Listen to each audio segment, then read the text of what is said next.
2 Corinthians 4:8. We are hard-pressed on every side, but not crushed. Perplexed, but not in despair. Maraming suliranin, maraming pressure na nagmumula sa iba't ibang dako, pero hindi naman tayo nagkakadurog-durog. Tayo kuminsan ay naguguluhan, pero hindi tayo nawawalan ng pag-asa. Problems. Maraming problema ang mga tao, minsan sunod-sunod, sabay-sabay, sapin-sapin. Ano ang maaaring matutunan mula sa salita ng Diyos tungkol sa pagharap sa mga problema ng buhay? Panginoon, salamat dahil kayo'y nariyan sa aming tabi. Kayo'y nasa aming puso, nasa aming isip, nasa kapaligiran. Kaya meron kaming maaaring sulingan, lapitan, sundan sa mga oras na kami namang problema. Tibayan niyo po ang aming loob, payapain niyo po kami, at sa sandaling ito'y pakalinisin upang tumanggap na inyong mga pagtuturo, pagtutuwid, paggabay, pagpapaliwanag, nang sa gayon ang inyong pong magandang kalooban ng siyang maghari sa aming buhay. Kayong mangusap, kayong mangaral, hinihiling namin ang lahat ng ito sa ngalan ng iyong anak na si Jesus. What to do with problems?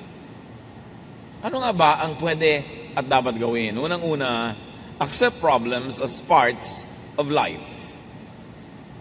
Dapat tanggapin na ang buhay talaga may kakambal na mga problema. Ganyan talaga ang buhay.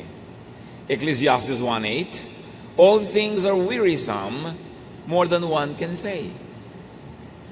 Nakakapagod ang napakarami mga bagay at yan ang katotohanan sa buhay. But it's very important to look up to Jesus.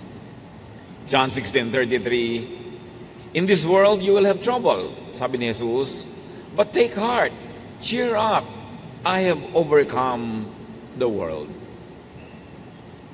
Huwag kayong magtaka kung kayo'y datnan ng mga problema, pero pasiglahin nyo ang inyong mga sarili, palakasin nyo yung mga loob, kasi napagtagumpayan ko na, sabi ni Jesus, ang sandaigdigan at ang lahat ng mga suliranin, kadiliman, kapangitan, at mga kasakitan ng daigdig.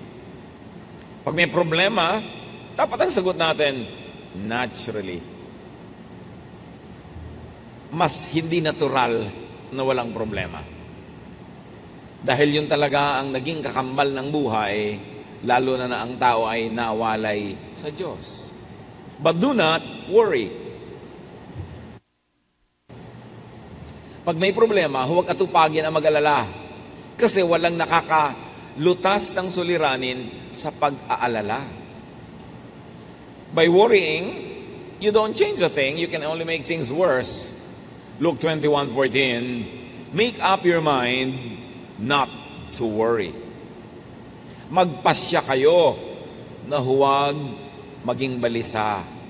Huwag mag-alala. It's a decision. It's a choice.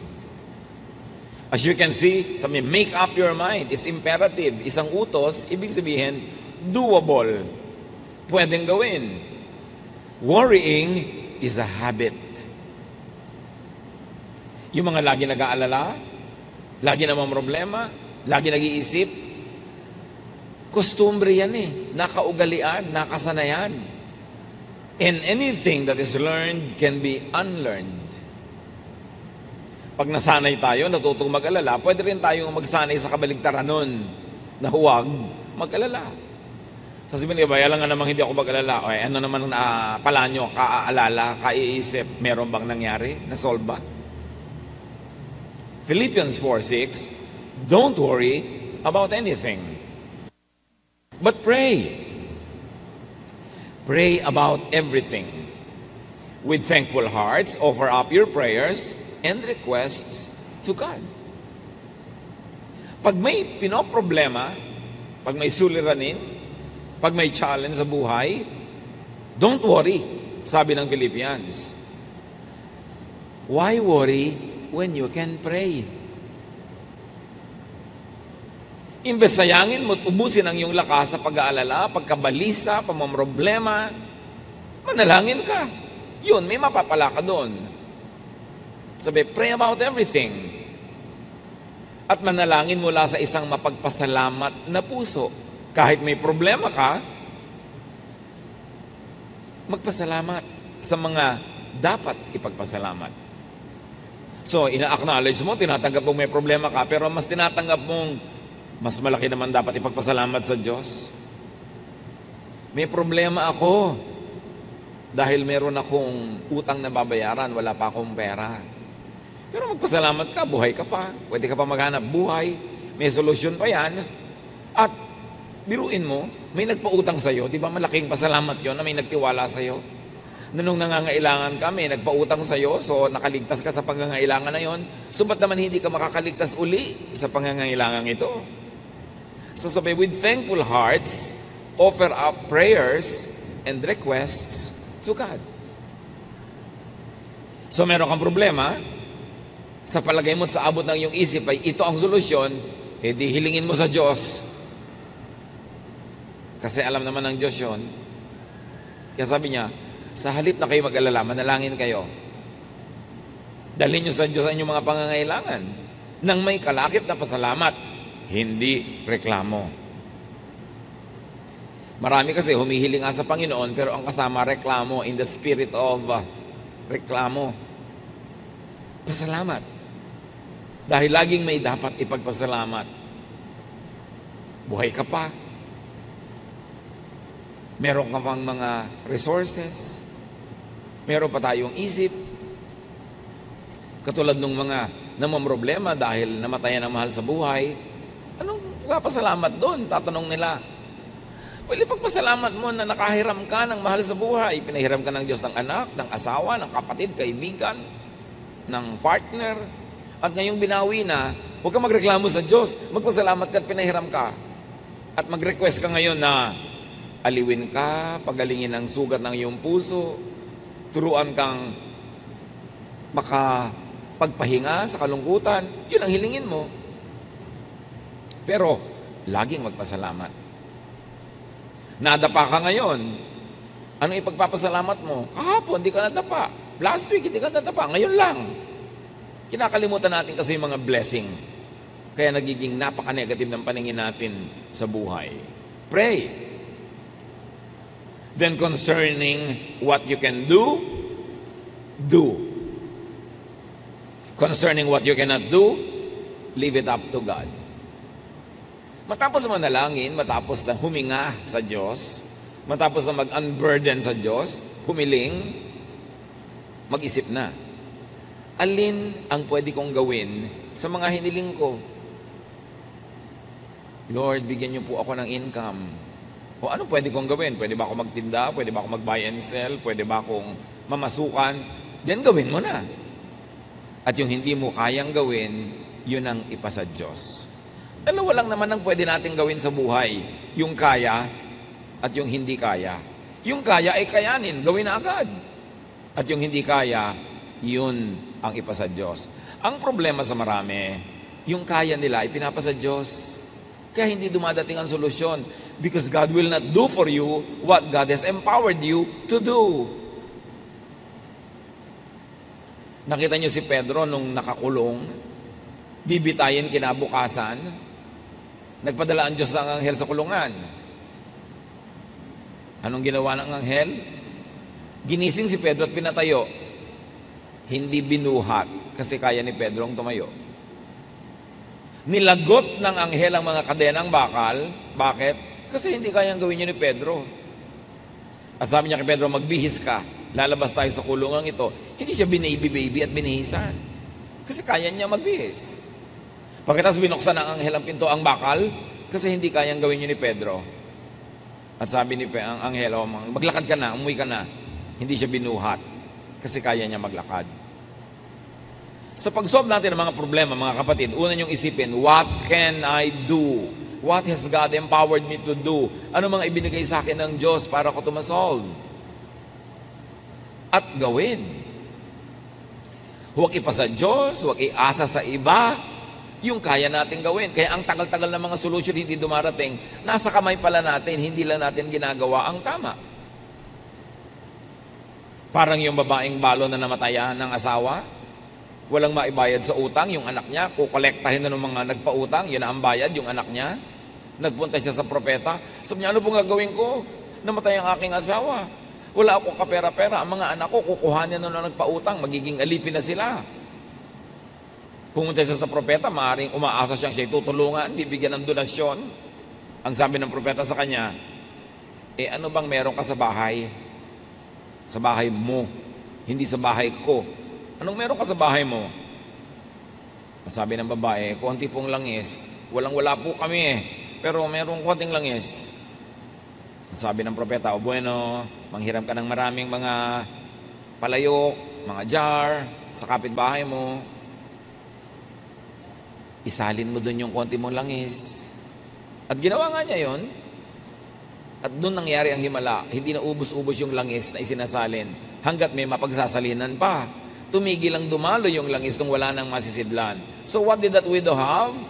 She had a little oil and she also had goodwill among her neighbors na nagpahiram sa kanya ng mga lalagyan. What do we have? Pag may problema tayo mga kapatid, ang unang solusyon, what do I have? What has God given me that I can use to solve the problem? May utang ako, kailangan kong bayaran. Ang iisipin mo agad, uy, may savings ang aking ate. Uy, may savings ang kapatid ko, uutangin ko. Meron ka pa naman pwedeng ibenta. Meron ka pang katawan na pwede magtrabaho. Ang iisipin mo agad kung ano ang meron yung iba. Kaya hindi na solve ang problem. Higit sa napakarami natin mga problema, kaya nating lutasin. Nalulumbay ako, nalulungkot ako. Anong gusto mo gawin ko? Mag-sirko-sirko sa harapan mo para ka sumaya? Di pasayahin mo ang sarili mo. May kakayaan kang gawin yun. May sakit ka. Kaya mo namang kumilos. Kumilos ka, huwag mong iasa sa iba. Ang iasa mo lang yung talagang hindi mo na kaya. Meron kang gustong bilhin, wala kang pambili. Pagtrabahuhan mo, hindi aasa ka sa hingi, aasa ka sa awa. Kailangan solvein mo yan because binigyan tayo ng Diyos ng kakayanan. Ang lagi lang nating tendency, lumapit sa propeta, walang-wala po ako. At ang sagot sa kanya, ano bang meron ka sa bahay mo? Gamitin mo yun. Alam ng Diyos ang pangangailangan mo, binibigyan kanya ng kakayanan. So solve what you can, and what you cannot solve, leave it up to God. At tanggapin mong parehong yung kaya mong solvein at hindi mo kayang lutasin, parehong alam yun ng Diyos. Ecclesiastes 7:14, when times are good, be happy. But when times are bad, consider this. God has made the one as well as the other. Pag maganda ang panahon, magsaya ka. Kung malungkot ang panahon, di malungkot ka. Anong gawin mo? Magsasaya ka, malungkot nga. Lilipas din yun. Pastor, ang lungkot-lungkot ko po. Bakit? Kasi po nawalan ako ng trabaho. Kasi nawalan ako ng boyfriend. Kasi ito, hindi malungkot ka. Nawala ka pala ng boyfriend, nakakalungkot ka yun. Hindi malungkot ka. Alam nga naman sumaya ka, nawala ka ng boyfriend. Anong problema mo? Nalugi po ako sa negosyo, ang lungkot ko. Natural, alam nga pag natuwa ka, magtataka ako niyan. Hindi malungkot ka, lilipas din yan. Pagsasawaan ka din yan ng lungkot. Wala namang lungkot na nanatili forever, lalo't itinataboy mo. Ngayon kung inaalagaan mo, bine-baby mo yung lungkot, magpapatugtog ka ng malungkot na tugtog, titingin ka sa mga litratong nakakalungkot, talagang lulungkot ka lalo. Kailangan, gumawa ka ng paraan para huwag ka malungkot. Pagka naiinip ka, lumabas ka ng bahay, mag-isip ka, may gawin ka, magtrabaho ka, mag-exercise ka, magpawis ka, huwag mong i-baby yung lungkot mo. Ngayon, meron talagang lungkot na nandyan, di malungkot ka, ganun talagang buhay, hindi problema yung nalulungkot, natural lang yun, kasi meron kang emosyon. Tanggapin sa loob ang ano man nangyayari. Sa labas, lutasin yung problema. Pero sa loob ng puso, tanggapin mong ganun talaga, may problema ang buhay. Nalulungkot ako, ganun talaga, nakakalungkot ang buhay ko minsan, pero may gagawin ako sa labas para ako sumaya. Pero huwag yung tinatanggihan mo sa iyong kalooban, yung katotohanan. Tanggapin mo yung katotohanan, do not be in denial. Nahihirapan ang loob ko, di mahirapan ka, pero may gagawin ako para gumaan ito. Pero hindi ko lalabanan yung katotohanan na nalulungkot ako kasi yun ang katotohanan eh. Pero may gagawin ka, panlabas, para yung nasa loob magbago. Huwag makipagtunggali sa sariling kalooban. Tanggapin ang dapat tanggapin. Nalugi ka sa negosyo, ang yaman mo dati, ngayon wala kang kapera-pera, tanggapin mo yun. Ganyan talaga nangyayari sa buhay. Wala ako ngayon kapera-pera. Tatanggapin ko yung katotohanan na yun, hindi na ako makikipag-contest doon, hindi ako makikipagbabag sa katotohanan kasi nangyari na. Pero sa panglabas, may gagawin ako. Mamumuhunan ako uli, magnenegosyo ako, maaaring manghiram ako ng puhunan, mamasukan ako, may gagawin ako. Pero sa kalooban ko, hindi ako makikipaglaban sa katotohanan. Ito ang katotohanan ko, tatanggapin ko to. Then buo ang iyong loob, nakaharapin ang iyong buhay para buuin ito uli. Do not problematize what cannot be solved. Huwag mo nang problemahin kung yung anak mo talaga napakahina sa arithmetic. Kahit ipagmudmuran mo siya sa lahat ng bato sa mundo, hindi pa rin siya tatalino sa arithmetic. May mga bagay na tinatanggap kasi hindi mo kayang palitan. Ngayon, hahanapin mo na lang yung iba niyang kalakasan, iba niyang katangian, at doon ka mag-operate. Huwag mong hanapin yung wala. Ang dapat mong tamasahin, i-develop, yung nandun. Huwag mong hanapin sa asawa mo, sa nanay mo, sa kapatid mo, yung wala sa kanilang likas sa pagkatao. Ang hanapin mo, yung nandun talaga, ipagdiwang mo yon para ka wala na po yatang solusyon, itong ugali ng anak ko, itong ugali ng asawa ko, wala palang solusyon, hindi problema. Tanggapin mo para tumahimik ang iyong kalooban. Ecclesiastes 1:15, what is crooked cannot be straightened. What is lacking cannot be counted. Ang talagang liko, hindi maitutuwid. Nilikha talaga yun, sinadyang liko. Huwag mo nang tuwirin. Yung pag tinuwid mo yun, dun mali. Kasi liko talaga yun. At yung wala, huwag mong hanapin. Yung wala, wala. Lalong-lalo yung mag-asawa na ini-expect mo, pupunta sa event, nakita mo, husband lang o wife lang, hinahanap mo pa, nasaan ang wife mo? Nasaan ang husband mo? Gusto mo sabihin, nag-away kami kanina, hindi ko kasama ngayon. Gusto mo pang marinig yun. Huwag ka naghahanap ng wala. Lalo sa mag-asawa. Pag wala yung isa, alam mo na, either talagang may ginawa o nag-away sila. Gusto mo pang uriratin. Bakit wala? Huwag nyo nang hinahanap ang wala. Why struggle? Why stress yourself? Do not problematize a non-problem. Just accept it and live with it. Kahit sa anatomy ng katawan ng tao, meron ka talaga hindi kayang baguhin eh. Tanggapin mo. Ipagdiwang mo. Ang lapad-lapad-lapad po ng noo ko. Paano naman natin pakikitirin ang noo mo? Magbabawas tayo ng bungo mo. Patungan mo ng plato. Lagyan mo ng florera, lagyan mo ng drawing, gawin mo, celebrate it instead of worry about it. Pero mo ang lapad ng noo mo. Pwede ng reflector yan pagka may madilim. So, bakit mo pinaproblema yun? Hindi mo naman kayang palitan. Matthew 6:27, can any one of you, by worrying, add a single hour to your life? Sa pag-aalala nyo ba naman ba, kaya nyo dagdagan kahit isang oras man lang ang buhay nyo? The obvious answer is no. And the obvious lesson is, so why worry? Nasa abroad po ang asawa ko, 1 taon pa bago bumalik, lungkot na lungkot po ako. Di gumawa ka ng paraan para huwag ka malungkot.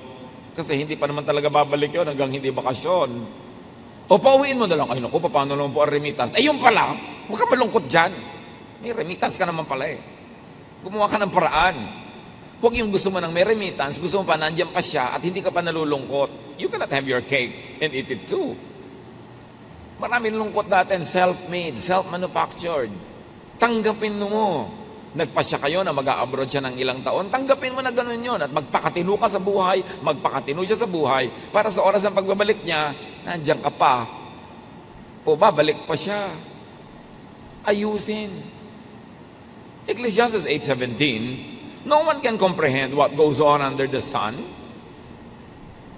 Despite all their efforts to search it out, no one can discover its meaning.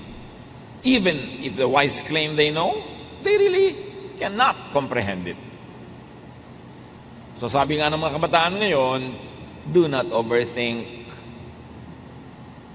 Do not always seek rhyme or reason for what happens. Hindi lahat may dahilan, hindi lahat may sense. Meron pang isa, naku, nagkasala po kami ng boyfriend ko. Namatay po yung tatay niya. Dahil po kaya nag-commit kami ng kasalanan ng boyfriend ko. Sabi ko, anong ibig bang sabihin? Gano'n ng Diyos. Nagkasala kayong dalawa, pinatay yung tatay niya. Ano naman klaseng pagtingin mo sa Diyos? Eh di dapat kayo ang pinatay. Di ba? Bakit yung tatay niya? Ba't idinamay ng Diyos? Ano man ang klase mga pananaw yan sa buhay? Namatay siya dahil namatay siya. May ibang dahilan yun. Hindi dahil may kasalanan kayo. At sa lagay, nagkakasala yung kapitbahay, ikaw bigla ang namatay. Marami tayong baluktot na pananaw tungkol sa Diyos. Kasalanan ang mga maling mga pagtuturo at mga pag-aaral. At sabi sa Ecclesiastes 9:11, time and chance happens to all. Sabi, may mga panahon talaga walang rason, nangyayari ang mga bagay-bagay, walang dahilan. Swerte-swerte, malas-malas. Yun talagang ibig sabihin ng Ecclesiastes 9:11, ha? Huwag kayong matakot sa word na swerte, malas. Ecclesiastes 9:11, yung ibang version sabi, some really have their portion of bad luck. Yung ginawa ang tama, ginawa lahat ng mabuti, pero hindi pa rin nagtagumpay, time and chance happens to all na yun. Huwag mong sobrang sisihin ang sarili mo, sisihin ang iba, sisihin ang lola mo, sisihin ang mga Kastila, mga Hapon. Talagang nangyayari ang mga bagay-bagay kung minsan na wala namang maisip kang dahilan. Tanggapin mo na lang. Don't overthink. Then do what you can. 1 Samuel 10:7, do what must be done. May kailangan kausapin, kausapin mo. May kailangan kang pakiusapan, pakiusapan mo. May kailangan kang singilin, singilin mo. Do what you can. At napaka-importante, do for yourself what the occasion requires. It's the same verse, said in another version. 2 Timothy 1:7, for the Spirit of God gave us. For the Spirit God gave us does not make us timid, but gives us power. Ang ibinibigay daw sa ating Espiritu ng Diyos ay yung hindi nagiging mahiyain ka, dungo, kimi. Ang Espiritu ang ibinibigay ng Diyos ay nagbibigay sa ng kapangyarihan. Kapangyarihan magsalita, kumilos, gumawa, makipag-negotiate, para masolve ang yung mga problema at magawa ang mga dapat gawin. Yung nahihiya ako, hindi yan galing sa Diyos. Yung mahiyain, kimi, hindi yan gift ng Diyos. Because it will limit you. Ang Espiritong ibinibigay ng Diyos ay nagpapalakas ang loob. Espiritong nagpapatapang. Hindi para gumawa ng mali, kundi para gumawa ng tama. Para itama ang dapat itama. And then for what you cannot do, seek and get help to solve the problem or to remove or nullify the problem. Merong dalawang tao, parehong may problema. Yung isang widow, babaeng balo, nakademanda siya at ipapatalo siya ng judge dahil yung judge nabibili. So ang problema ng widow, paano ako mananalo sa case na dapat ko naman talaga ipanalo? So binigyan niya ng problema yung judge. Kinulit niya ng kinulit. Sa problema ng judge, pinapanalo na siya. So parehong na-solve ang problema nilang dalawa. Pero meron kang dapat gawin. Kung kimi-kimi ka, widow-widow ka, matatalo ka sa kaso. Luke 18:3-5. There was a widow in the town who kept coming to him with the plea. Kwento to ni Jesus. Grant me justice against my adversary. For some time, he refused. But finally, he said to himself, even though I don't fear God or care what people think, yet because this widow keeps bothering me, I will see that she gets justice so that she won't eventually come and attack me. So pareho may problema. Yung nakademanda, problema niya, dapat siyang manalo. So binigyan niya ng problema yung judge, kinulit niya ng kinulit, hanggang para wag na lang siyang mainis. Pinapanalo na niya dahil dapat naman talaga manalo. Solve ang problem. So, may napapala yung mga nagsisikap talaga, may ginagawa. At kung talagang laging may nanggugulo sa'yo, ibigay mo na yung gusto para ka matahimik. Kapatid mo, inaagaw sa'yo ang minana ninyong paso sa namatay niyong magulang, ibigay mo na ang paso para ka matahimik. Kesa ang gulo-gulo. Alam niyo ba na pati ang katahimikan na ibinibili? May nanggugulo sa'yo, bigay mo yung gusto, it has a cost. Pero mas mahalaga ba yon kaysa sa kapayapaan mo, katahimikan? You pay even for your peace. And whenever you can pay anyway, go for peace. Mas tahimik ang buhay. Nag-aaway kayo. Gusto nyo magkasundo pareho, alam nyo yon. Pero somebody, dapat mauna. Magbaba ng pride at bumate. Hindi ikaw na para matahimik na kayo. Kasi pagka pinauna mo pa siya, ayaw pa niya, ang tagal-tagal, pareho lang kayo nalulugi. Mauna ka na. Di tahimik kayo. Ang hinihintay lang naman nun, isang text, isang bate, isang tapos na. Huwag na magpataasan ng pride para tahimik. And then what you cannot do or solve, accept as unsolvable, undoable, unachievable at the moment. At the moment. Pag hindi mo kayang lutasin, hindi mo alam ang solusyon, tanggapin mo na lang na hindi ito malulutas sa ngayon. Sa ngayon lang. Ipagpaliban ang paglutas. Ecclesiastes 8:6, there is a proper time and procedure for every matter, though a person may be weighed down by misery. May pinakatugmang panahon at may pinakatamang paraan. Kahit pa nga ngarag na ngarag ka na ngayon sa pamamroblema, merong mga dapat tanggapin na hindi pa talaga ito masasolve sa ngayon. At pagka ganon, freeze problems that cannot be solved at the moment. Parang ulam na hindi mo pa pwedeng lutuin ngayon, lagay mo sa freezer. Ganon din ang mga problemang hindi mo pa kayang lutasin ngayon, wala pang malinaw na solusyon, ilagay mo sa freezer and attend to them at the right time. Kailan po ang right time? Malalaman mo, mararamdaman mo pag right time na pwedeng solven. Pero kung nararamdaman mo ngayon na wala pang solusyon, mas mainam na huwag mong galawin. Kasi hindi mo alam. Parang yung mga archaeologists, pag naguhukay sila sa lupa ng mga iba't ibang uri ng kayamanang pangkulturang artifacts, may mga pagka nahanginan na sisira, mayroong pagka na-expose na biglang nabubulok, ang tagal-tagal na hindi nabubulok nung nasa ilalim ng dagat o nasa ilalim ng lupa. So kumukuha lang sila ng konti, tapos iiwan nila yung maraming bagay, tatabunan nila uli. Bakit? Kasi hindi pa nila kayang solve it ngayon yung preservation issues, hindi pa nila kayang lutasin yung mga tanong tungkol sa mga bagay na yon, saka na. May mga ganon din. Kahit problema na mag-asawa, pinipilit mo, ngayon na, sabihin mo na sa akin, may tama pa rin panahon. Pag premature, na pag-usapan agad, hindi kayo handa pareho, lalo lang nakakasira. Ecclesiastes 3:1 and 11, there is a time for everything and a season for every activity under the heavens. God has made everything beautiful in its time. May panahon ang lahat ng bagay. Huwag madaliin, huwag ding huli, dapat tamang panahon. Parang kawayan, ang mga kawayan, alam ng matatanda nung araw, dapat tinataga sa panahon. Hina-harvest sa bare months. September, October, November, December. Pag doon mo pinutol yung kawayan, hindi siya bubukbukin. Or baligtad, huwag kang harvest sa bare months. Basta isa sa dalawa, i-google nyo na lang.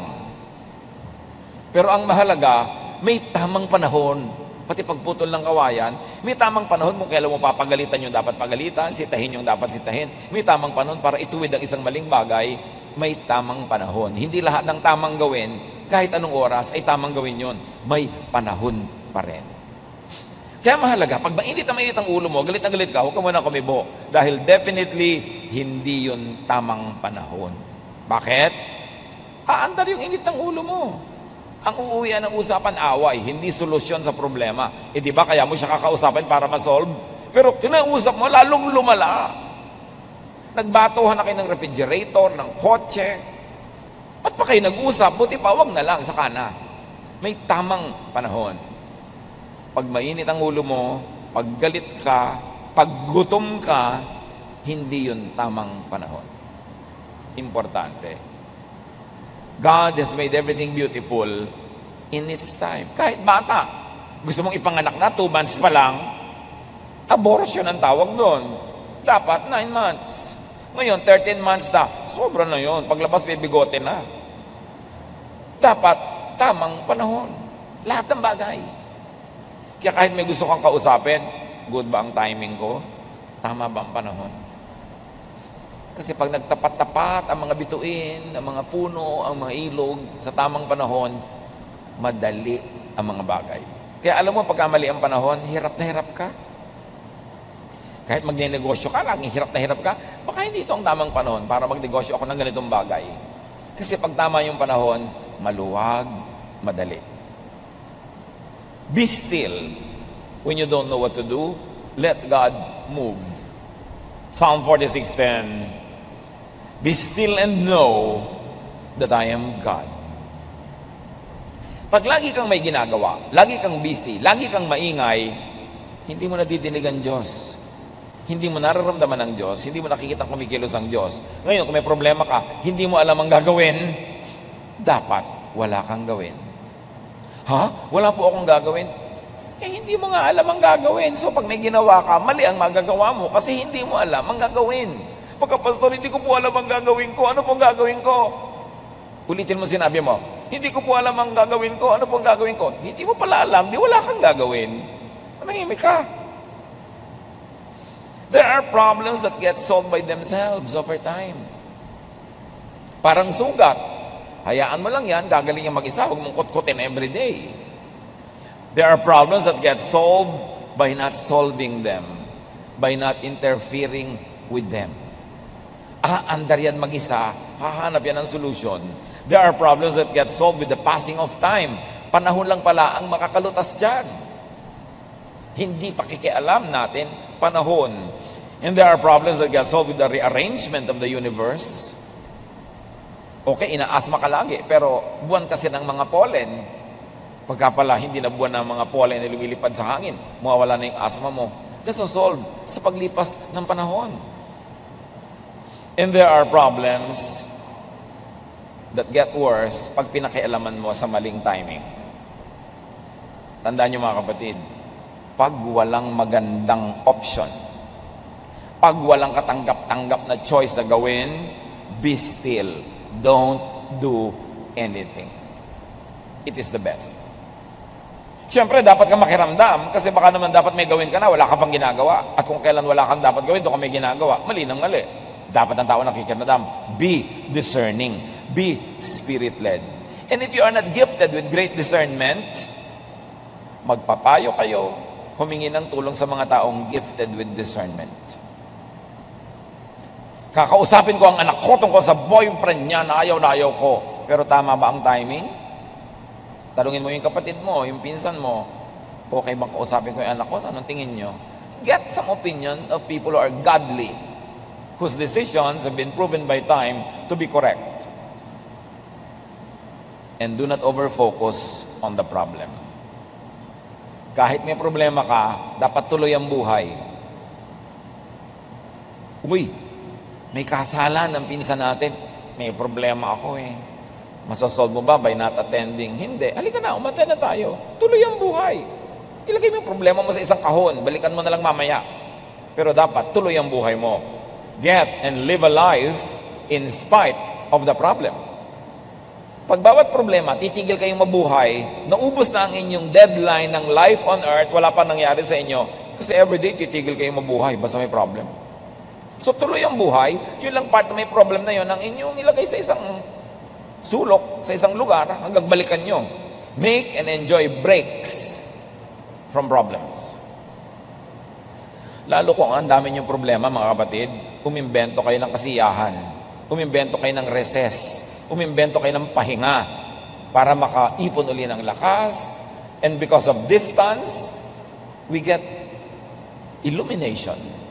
Nagkakaroon ng kaliwanagan ng ating isip pag medyo lumalayo-layo tayo sa iritasyon, sa problema. At pagbalik natin doon sa problema na yon, mas malinaw ng ating isip. Ecclesiastes 5:3, a dream comes when there are many cares. Kaya pag lagi kami iniisip, problema, nagkakadabango-bangungot ka, marami ka napapaganipan na nakakapagpasakit ng ulo. So do not always rely and believe in dreams. Kasi pag ang tao lagi nag-iisip, talagang mananaginip. Hindi lahat ng panaginip ay galing sa Diyos. Kung minsan, isip ka lang kasi ng isip, kaya tulog ka na, umaandar pa yung isip mo, doon sa lagi mong iniisip. Hindi naman common at pag natutulog ka nga, nawawalan ka ng control sa brain mo umaandar siya mag-isa.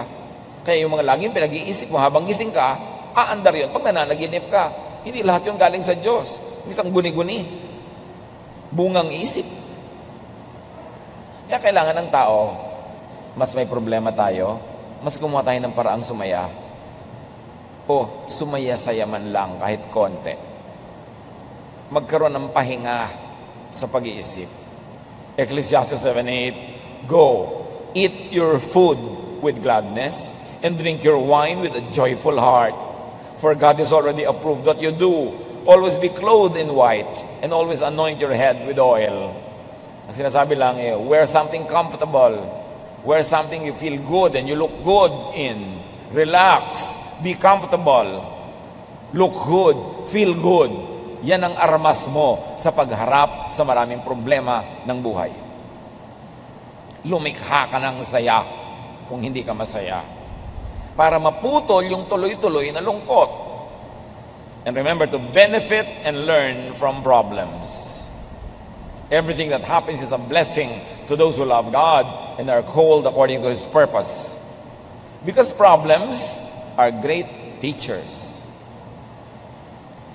Yun nga daw mga batang lumaki na maraming pinoproblema, huwag lang yung talagang sobrang problemang nakakasira na ng isip. Yung maraming nilutas sa problema nung maliit pa, yun ang matitibay paglaki. Yan ang mga mahuhusay ang pagkatao, marunong makiramdam sa kapwa, marunong makisama, kasi maraming pinroblema. Proverbs 24:16, though the righteous fall 7 times, they rise again. So huwag problemahin na huwag magka-problema. Ang ating problemahin ay how to be righteous. Because when the righteous fall, though they fall 7 times, they will always rise again. Be enriched, seasoned, developed by problems, especially trials. Pag dumadating yung problema o trial, isipin mo, lalampas din ito. Anything that will not kill me will enrich me. So pagka hindi ka napatay ng problema, edi ikaw ang nabuhay, pinayaman ka at pinalakas ng problema na yon. So malilipas din ito. Mga kapatid, pag dumadaan kayo sa sobrang dilim, sobrang bigat, sobrang hirap, sabihin nyo ito, this too will pass. Lilipas din ito. Hindi ito forever. James 1:2-4, my friends, be glad even if you have a lot of trouble. You know that when you learn to endure by having your faith tested, but you must learn to endure everything so that you will be completely mature and not lacking in anything. Sabi ikatuwa nyo, pag may dumarating na mga hirap at suliranin at pagsubok, kasi pag napagtagumpayan nyo na yan, you will end up better, richer, wiser person. Anticipate nyo na malalampasan nyo yan. At pagkalampas nyo, better na kayo dapat. Problems can make you better or bitter. Pwedeng maging mapait ang pananaw nyo sa buhay o pwedeng napaganda ang inyong pagkatao. The same heat that melts the wax hardens the clay. So the same problem na nakakagupo sa iba, are the same problems that can make you stronger. Turn your problems into blessings by being strong, by doing the right thing, by not doing what should not be done at the moment, and you will end up winner. Choose purpose to be better. Pag dumaan kayo sa malaking paghihirap, mapipili nyo naman kung kayo'y magiging better o bitter. Kung bubuti ang pagkatao nyo o sasama. Kung kayo nakaranas ng sobrang gutom, makakapili kayo kung magiging maramot kayo pagkalampas noon o lalo kayo magiging mapagbigay kasi ngayon nauunawaan nyo na ang mga nagugutom. Pwede nyo piliin ang inyong reaksyon. 2 Corinthians 4, 8-9 and 17, we are hard-pressed on every side, but not crushed. Perplexed, but not in despair. Persecuted, but not abandoned. Struck down, but not destroyed. For our light and momentary troubles are achieving for us an eternal glory that far outweighs them all. Of course, the original context of the verse is about spiritual persecution because people are godly. But the universal idea behind this verse can be applied in our situation anywhere, anytime. Oo, may problema ako, pero buhay pa ako. Nabibigatan ako, pero hindi pa naman ako durog. May pag-asa pa ako. Ang lahat ng ito, God will turn into blessings and strength for me basta lampasan ko lang using God's methods, doing it God's way. Philippians 4:12-13, I know what is best to be in need. I know what it is to be in need. And I know what it is to have plenty. I have learned the secret of being content in any and every situation.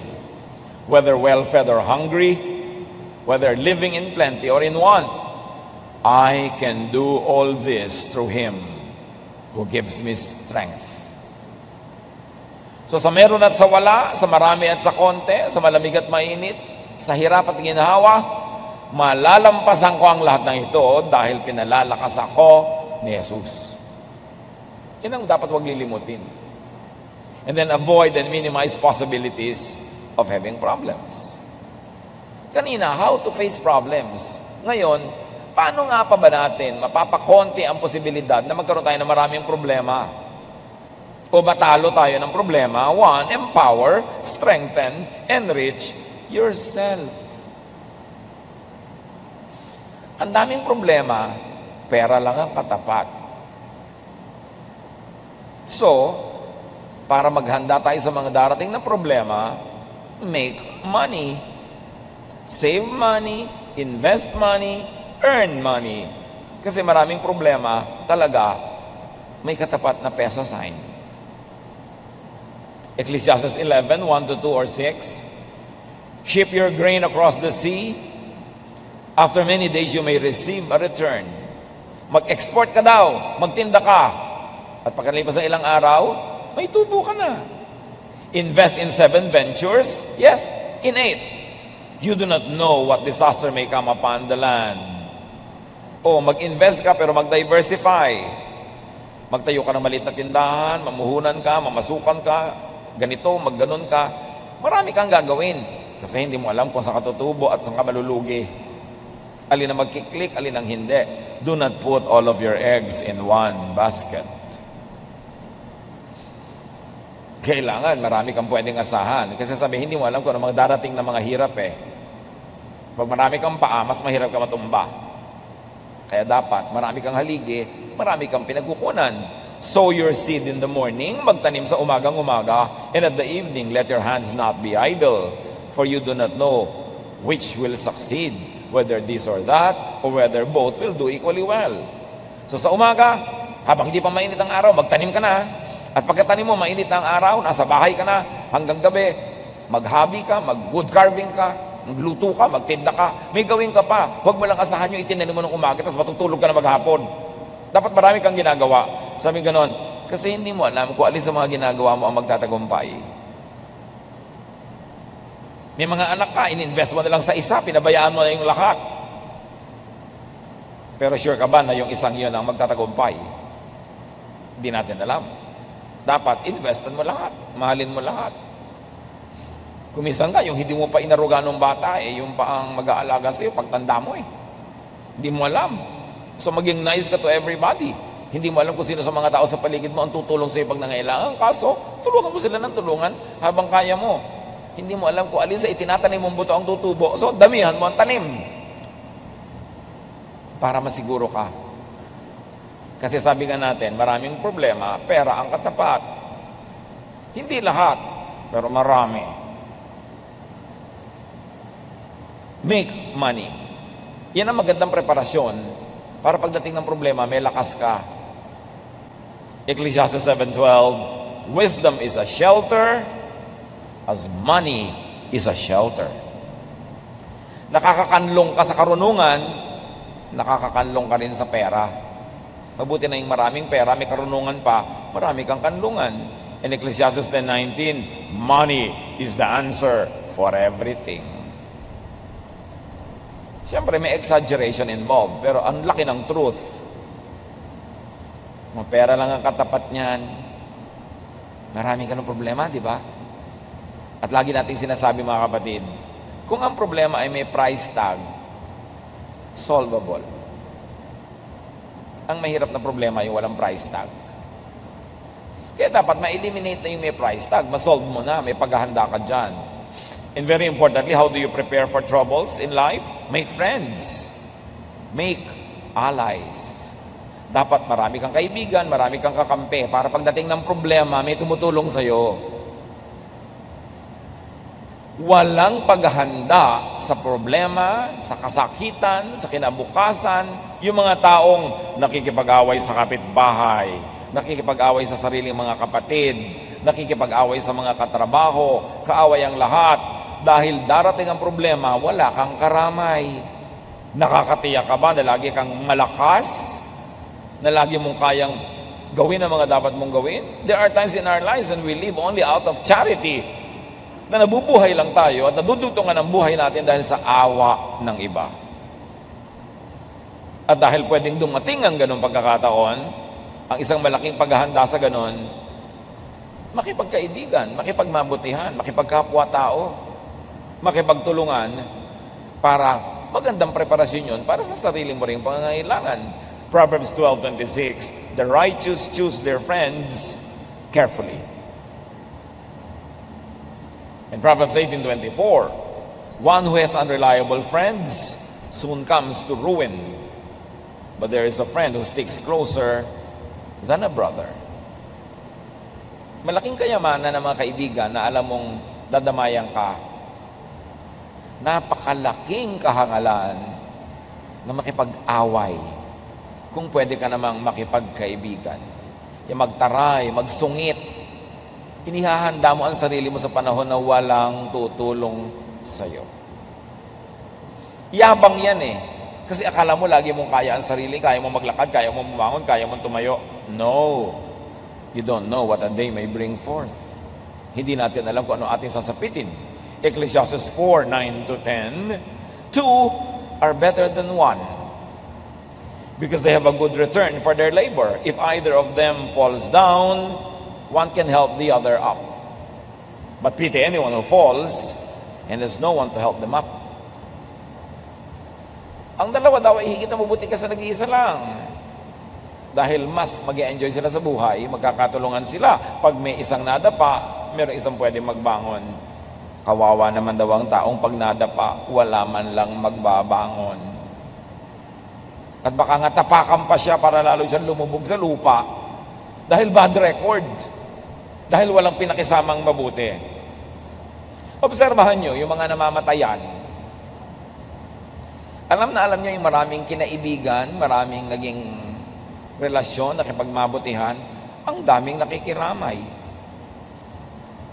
At kitang-kita mo yung ano ba naman itong mag-ina na to na namatayan ng tatay at asawa.